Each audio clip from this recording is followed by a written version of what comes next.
सभी मित्रों को मेरा सादर प्रणाम है। और आज कुंडली से संबंधित जो टॉपिक है, द वैल्यू ऑफ लग्न,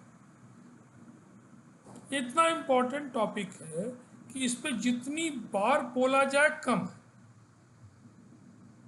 इस बीच में मुझे कई एक कुंडलियों के साथ गुजरना पड़ा, जिसमें मैंने जब निरीक्षण किया तो देखा कि अरे, इनमें तो विपरीत राजयोग है, नीच भंग राजयोग है, बड़े बड़े राजयोग हैं, फिर भी ये आदमी पीड़ित है और कोई काम इसका बन नहीं रहा है। तो क्यों क्यों नहीं बन रहा है? जब मैं उसकी तह तक गया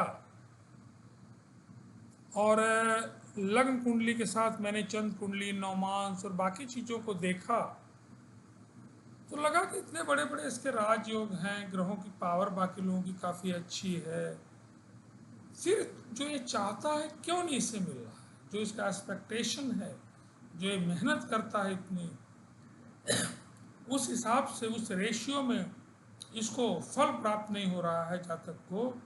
क्यों? आखिर ऐसा इसके पीछे रीजन क्या है? मैंने बार बार निरीक्षण करने के बाद यही पाया है कि ऐसे लोगों में जिनमें सब अच्छा है उसके बाद भी कुछ घटित नहीं हो रहा है, बड़े बड़े राजयोग फल नहीं रहे हैं, मेरी जो समझ में आया वो निश्चित रूप से लग्न की कमजोरी। मैंने अभी जल्दी कल परसों एक कुंडली देख रहा था कि भाई लग्न के जो लॉर्ड हैं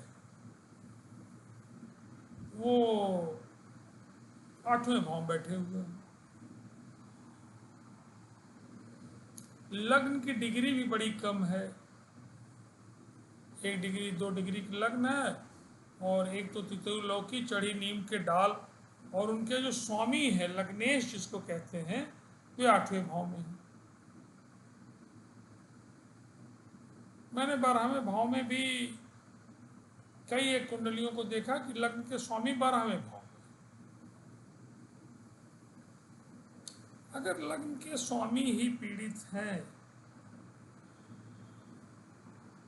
तो आप कैसे कह सकते हैं? और खास करके लग्न और लग्नेश में ज्यादा इंपॉर्टेंस मैं लग्नेश को दे रहा हूं। मकान थोड़ा जर्जर भी है, और अगर मकान का जो मालिक है, जो ओनर है, उसकी समाज में क्रेडिट है, वैल्यू है, तो उसको जीवन में स्मूथनेस में वो परेशानी उसके परिवार को नहीं होगी जो लग्नेश के गड़बड़ होने पे हो जाएगा।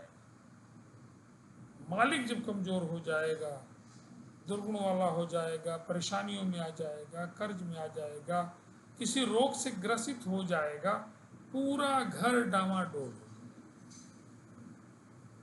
इसलिए मेरी जो समझ में आता है बार बार यही कि बड़े बड़े राजयोग, बड़े बड़े काफ़ी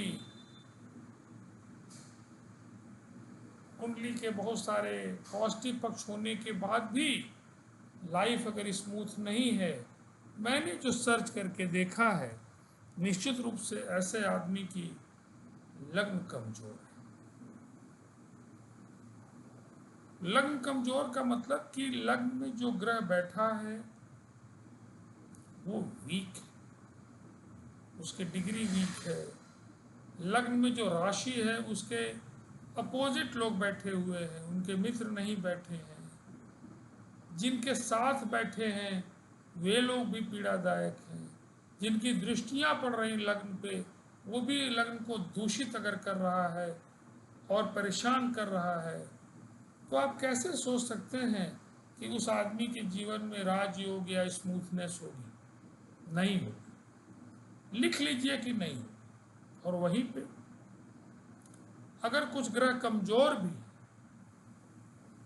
और लग्न अगर पावरफुल है, लग्न में बैठा हुआ ग्रह स्वग्रही है, किसी उच्च राशि में है, उसके ऊपर दृष्टियां भी ऐसे लोगों की हैं जो उसे और बल देते हैं, साथ में जब नौमांस में देखते हैं तब भी वो दूषित नहीं है, पावरफुल है, चंद कुंडली में देखते हैं तब भी लग्न पावरफुल है, तो निश्चित रूप से ऐसे आदमी को राजयोग कुंडली में नहीं है तो भी राजयोग जैसा सुख मिलेगा, इसमें कहीं कोई दुविधा मुझे नहीं लगती। जिसको बोलते हैं ना कि द मैजिक ऑफ लग्न, लग्न और लग्नेश मैंने कई कुंडलियों में देखा कि लग्न भी 17 डिग्री के, लग्नेश भी 15 डिग्री के, अच्छी जगह बैठे हैं, लग्न के लॉर्ड लाभ भाव में बैठे हैं, 10th हाउस में बैठे हैं, 9th हाउस में बैठे हैं, 5th हाउस में बैठे हैं, 4th हाउस में बैठे हैं, तो कुछ अलग कहानी है। और वही रिलेटिव डाटा है कि लग्न के जो लग्नेश हैं 6ठे भाव में, 8वें भाव में, 12वें भाव में बैठे हैं, पीड़ित हैं, बाकी ग्रहों से भी पीड़ित है। इवन देन लग्न की डिग्री अच्छी होने के बाद भी अगर लग्नेश की हालत खराब है तो निश्चित रूप से मैं उस लग्न को कमजोर कहूँगा। और अगर लग्न थोड़ी कम डिग्री की भी है और लग्नेश अगर अच्छी जगह है, पावरफुल है, एंजॉइंग फेज में है, तो ऐसी लग्न को मैं अच्छी लग्न को, राजयोगों अगर राजयोग भी है, लग्न भी अच्छी है, तो फिर सोने में सुहागा। 2-3 राजयोग है और भी अच्छा, लक्ष्मी योग है, गजकेसरी योग है, हंस योग है, बड़े बड़े राजयोग है, साथ में लग्न भी अच्छी है, तो आप देखेंगे जो हम एक्सपेक्ट करते हैं कि ये चीज होगी वो होती हुई दिखेगी। और अगर लग्न 1 डिग्री की है, लग्न के मालिक 8वें भाव में है, 12वें भाव में है, लग्नेश 1 डिग्री के हैं, 2 डिग्री के हैं, खराब स्थिति में है, तो कई बार आप देखेंगे कि राजयोगों के होने के बाद भी कुछ तो असर मिलेगा ही, क्योंकि राजयोग अपना प्रभाव तो देगा, लेकिन जिस राजयोग की आप कामना करते हैं ये होगा, गजकेसरी योग में, हंस योग में ये होगा, मालव योग में अब ये हो जाएगा, एक मैं धनी हो जाऊंगा, वो अगर नहीं हो पा रहे हैं तो आपको एग्जामिन करना होगा। सबसे पहले आपकी निगाह लग्न और लग्नेश पे जानी चाहिए।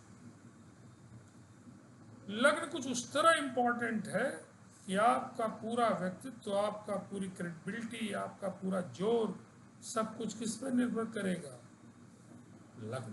और व्यक्तित्व ही अगर चौपट हो गया तो आप क्या सोचते हैं, समाज में ना आपका मान रहेगा ना सम्मान रहेगा, पैसा रहेगा तो भी मान सम्मान नहीं रहेगा। लोग कहते हैं ना पैसे वाला है तो मान, नो, नहीं रहेगा। तो मेरा तो यही कहना है कि आप अपनी लग्न को एग्जामिन करिए पूरी अच्छी तरह, ठोक बजा के लग्नेश को, लग्न को देखिए, और अगर वो कमजोर हैं, कहीं से भी लगता है कि वो कमजोर हैं, तो आप उन्हें मजबूती प्रदान करने के लिए जो भी हो सकता है उपाय करें। Lot of remedies are there, stone remedies है, ग्रह शांति रेमेडीज है, पूजा पाठ है, किस चीज का दान करें वो भी एक रेमेडी है। तो रेमेडीज आर वेरी इंपॉर्टेंट, और जितने ज़्यादा आप एनालाइज करके चीज़ों को समझ के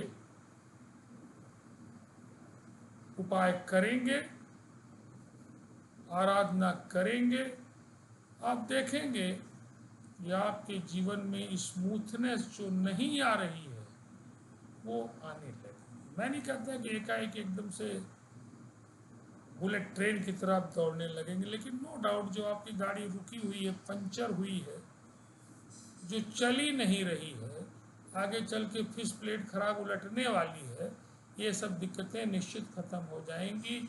और पैसेंजर से एक्सप्रेस बनेगा रेमडीज के बाद, एक्सप्रेस से वो एक समय आएगा कि बुलेट ट्रेन भी बन जाएगा। तो इन्हीं शब्दों के साथ अपनी लग्न का निरीक्षण करें, लग्नेश का निरीक्षण करें, और कुछ पूछना है, कोई इसमें हिचकिचाहट नहीं होनी चाहिए।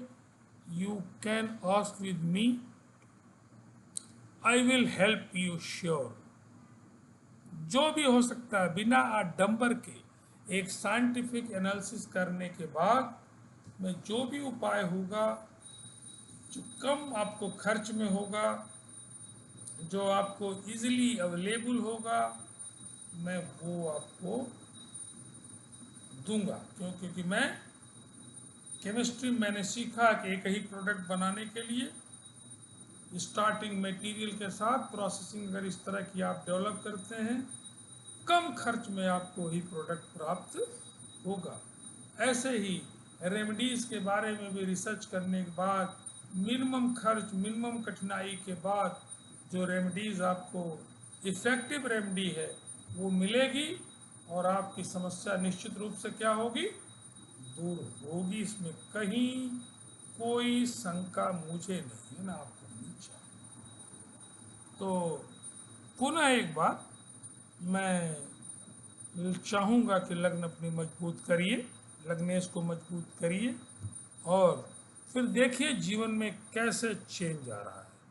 बहुत बहुत आप सभी लोगों को मेरा छोटों को आशीर्वाद है, और अपने समकक्ष लोगों को नमस्ते, और बड़ों को सादर नमन है, चरण स्पर्श है। और अच्छा लगने पे चैनल को सब्सक्राइब करें, ये भी गुरुदक्षिणा है, और लोगों को बताएं।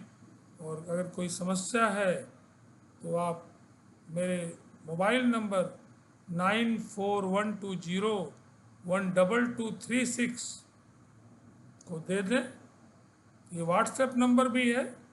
प्रॉब्लम्स को आप भेजें, date of birth, time of birth and place of birth. अगर कुछ कन्फ्यूजन है तो अपनी पॉमिस्ट्री में हैंड्स के दोनों हैंड्स को साफ करके साबुन से उनका फोटोग्राफ, और कम्प्लीमेंट्री डाटा में कोई दिक्कत है तो बच्चों का डाटा आप भेजेंगे, तो आप देखेंगे कि प्रेडिक्शन ज़्यादा से ज़्यादा सटीक करने का मैं प्रयास करूंगा। क्योंकि ये भी एक अनुभव आधारित काम है जो मैं करता हूं, और मुझे धीरे धीरे काफ़ी समय हो गया है, और इसका पूरा लाभ आप ले सकते हैं। और आप सभी लोगों को पुनः धन्यवाद, और अपनी वीडियो को मैं यहीं विराम दे रहा हूं, और अगली वीडियो फिर कुछ और तथ्यों के साथ। बहुत बहुत धन्यवाद।